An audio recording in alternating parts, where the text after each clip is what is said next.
Coraline para Norman Cubos son películas hechas por Laika Studios, ese estudio que le gustan hacer culones. ¡Bravo!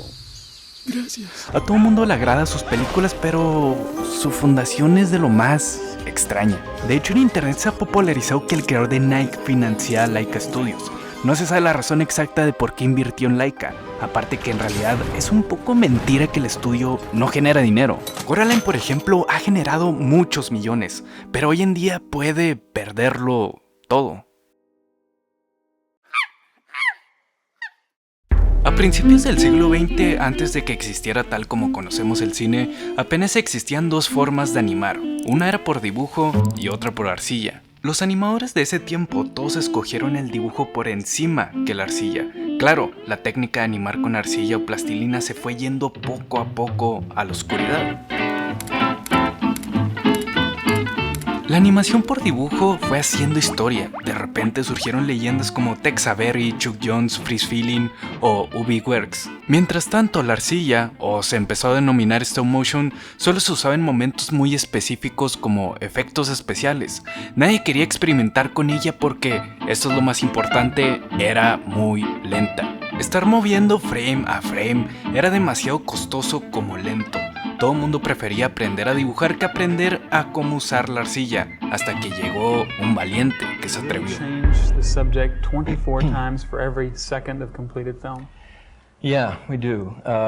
Sometimes there are shortcuts to doing it every single frame. You can do every 2 frames if things don't move very quickly or something. So there are little shortcuts like that, but primarily it's a matter of resculpting the figures and the work one every frame to create the illusion of motion. Will Vinton nació en Portland, Oregon, y a los 18 años decidió ir a estudiar arquitectura a la Universidad de Berkeley, California. Su mayor admirador era Antonio Gaudí, por su estilo tan redondo y futurista. Por él empezó a trabajar con arcilla como materiales para recrear sus estructuras.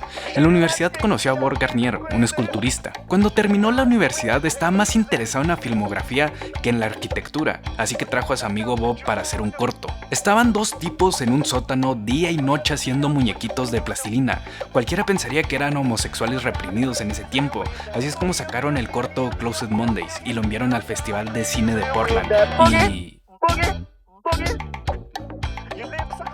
no pasó nada porque no lo mostraron, pero volvió a persistir. Así es como lo mostraron en un cine y poco a poco en festivales chicos hasta que llegó a festivales grandes.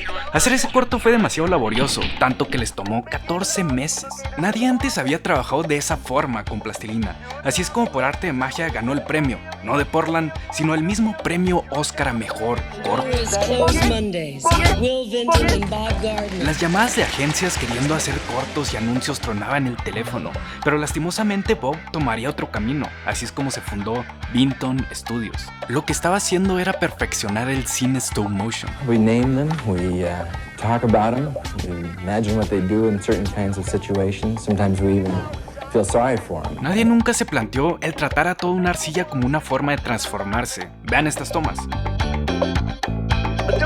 Gracias al frame a frame pueden dar la sensación de que se está transformando, un sello que tiene Vinton Studios. De los 70s a los 80s se dedicaron a hacer comerciales. Vinton Studios en verdad eran unas estrellas, trabajaron con Michael Jackson e hicieron a Bruce Willis transformarse en una rana, pero donde el estudio le dio demasiada credibilidad fue con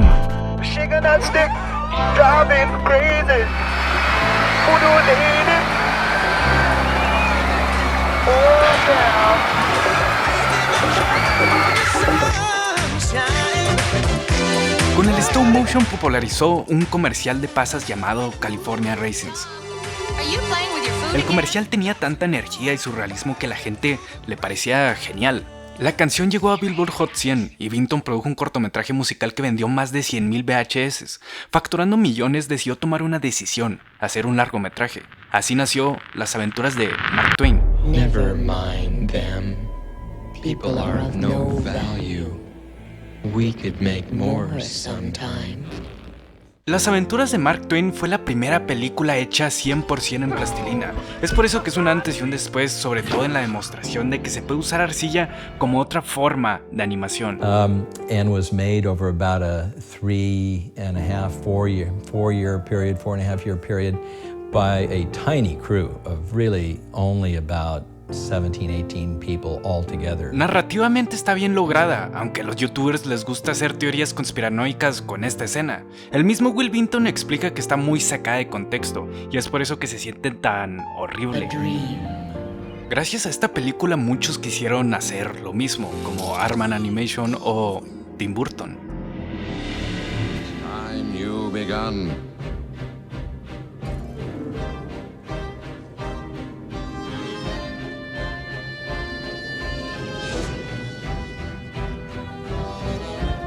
Cuando estaban preproduciendo El extraño mundo de Jack, Tim Burton sugirió que lo hicieran en stop motion, todo gracias a Vinton.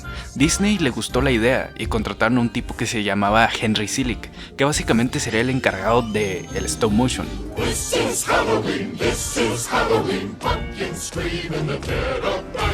Lo que hizo Henry con esa película revolucionó el cine stop motion, sobre todo dar una sensación de terror con las mismas marionetas.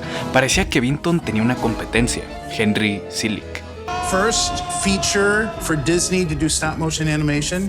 Yeah. Your directorial debut for feature length film. The pressure you must have felt. I didn't feel any pressure. Really? I can't explain it, but the fun factor was so high. With Tim as the godfather, we had this protection. So I'd get occasional notes, and I'd say, Tim, what do you think? What should you say? Well, if it makes sense, do it. If it doesn't, ignore it.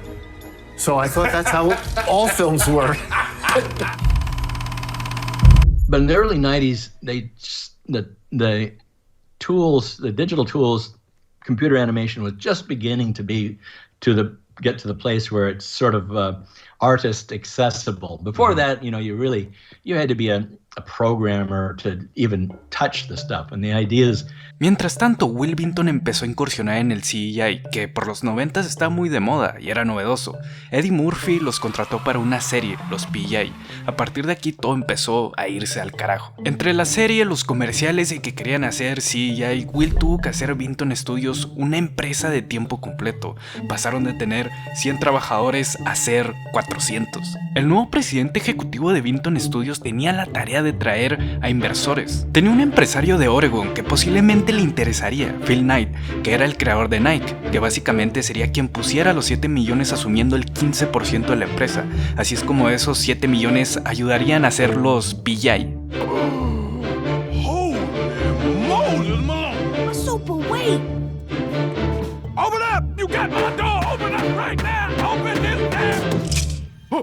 What you want? Por ese mismo tiempo estaba surgiendo un rapero blanco que decía que venía de la calle. No estoy hablando de él, sino de él. Su nombre era Chili T. Chili T era un rapero de los 90s originario de Portland, Oregon, que tenía problemas de identidad. Se esforzaba porque la gente viera que venía de extractos humildes. La gente piensa que estoy fingiendo, que estoy aparentando, que estoy intentando ser negro, pero no es así. En verdad quería que lo vieran así. Soy la oveja negra de la industria, por así decirlo. Escucha mi tema Crisis of the Identity y lo entenderás. Pero, ¿quién era este Chili T? Pues el mismo Travis Knight, el hijo fundador de Nike. Su rap para mí era bueno, pero su nombre no tanto. Complex lo puso entre los 100 peores nombres de raperos. Aunque Phil Knight hizo de todo, le puso un estudio, le habló a los mejores productores de música, ninguna discografía estaba interesado en él.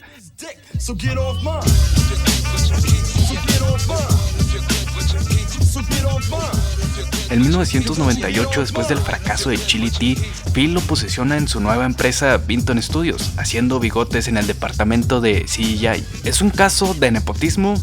Pues el director ejecutivo dijo esto, Phil Knight. No sé si tengan alguna oportunidad, pero ¿estarían dispuestos a darle una oportunidad? Por supuesto, le dimos la bienvenida a Travis. Era un tipo discreto y modesto, y cómo decirle no a Phil Knight. Because we ended up spending a lot of money thinking that the CEO and his people felt that we could grow and kind of didn't really understand the business. Así es como por arte del destino, después de fracasar con series y que se dejaran de hacer comerciales por el 9/11, Vinton empezó a tener una super decadencia. Con una nómina demasiado alta, el dinero se iba, despidos por todos lados, pasaron de ser 400 a menos de 100. El director ejecutivo no tuvo de otra que arrodillarse a Phil Knight. Si no daba dinero, Vinton Studios se moría. Phil Knight dijo esto: si voy a invertir mi dinero en una empresa en crisis, seré yo el dueño. Así es como invirtió $180 millones y de repente el rapero Chili T se hizo jefe de Will Vinton, ocupando su puesto. Ahora él era el director de la empresa que llevaba su nombre. Chili T, o sea Travis Knight, decían que había mejorado enormemente como animador, decían que era de los mejores. Esto pasó por el 2003, claro que despidieron a Will Vinton, el creador del Claymotion, de tener una fortuna de $20 millones a un finiquito de $125,000. Will Vinton intentó demandar por nepotismo, pero no tenía muchos argumentos, alegaba que era para darle la empresa a su hijo. Para acabar de romper el corazón de Vinton, su compañero con el que había hecho su primer corto y ganado un Oscar, Bob Garnier, se había quitado la vida.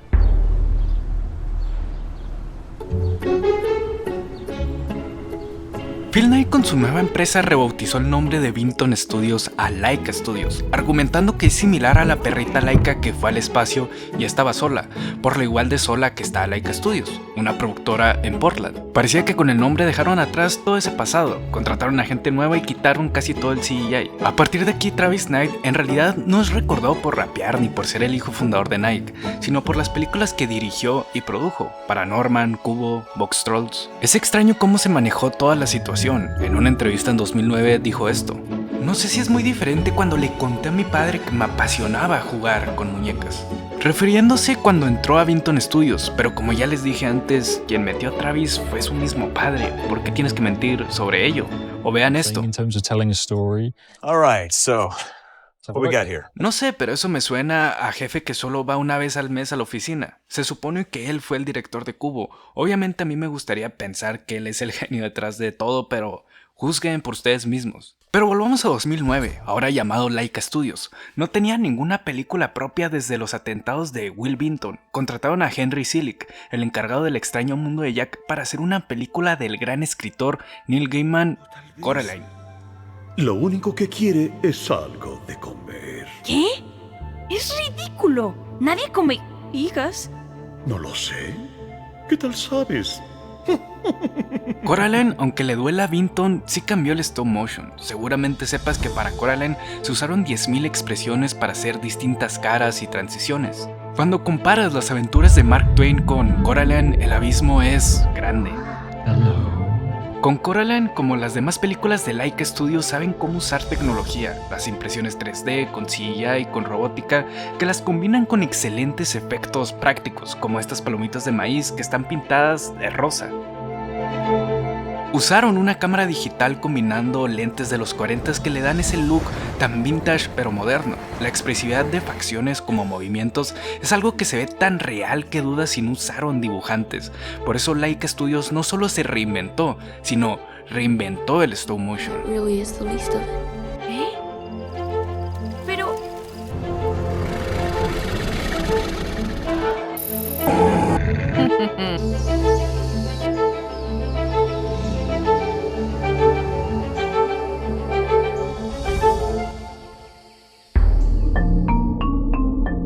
Pero después de decir todo esto, Laika gana dinero.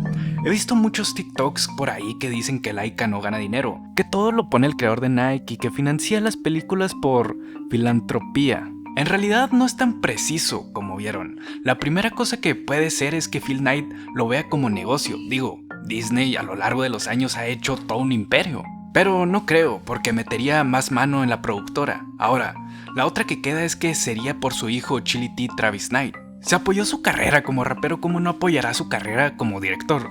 Como llevo diciendo, es extraño cómo Laika se fundó, cómo acabaron sustituyendo brutalmente a Will Vinton. Si lo haces por filantropía, ¿por qué despides al casi creador del stop motion? Aparte que no es tan cierto que Laika Studio pierde dinero con cada película que hace. Por ejemplo, Coraline generó $87 millones, Paranorman $50 millones, Box Trolls $50 millones, Kubo $17 millones. Y aquí está lo interesante, con Missing Link, Laika perdió $75 millones.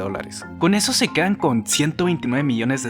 Si lo restas a la inversión de Phil Knight de $180 millones, quedan $50 millones volando para Phil. Pero las empresas y productoras no funcionan tan así como si le depositaran el dinero a los dueños. La razón del por qué se dice que pierde dinero es la misma razón que tuvo que enfrentar el mismo Will Vinton, el esperar que las cosas salgan bien pero salen mal y tenerle que pagarle el sueldo a muchos muchas personas. Travis Knight es el director ejecutivo de Laika Studios y en el 2018 murió Will Vinton.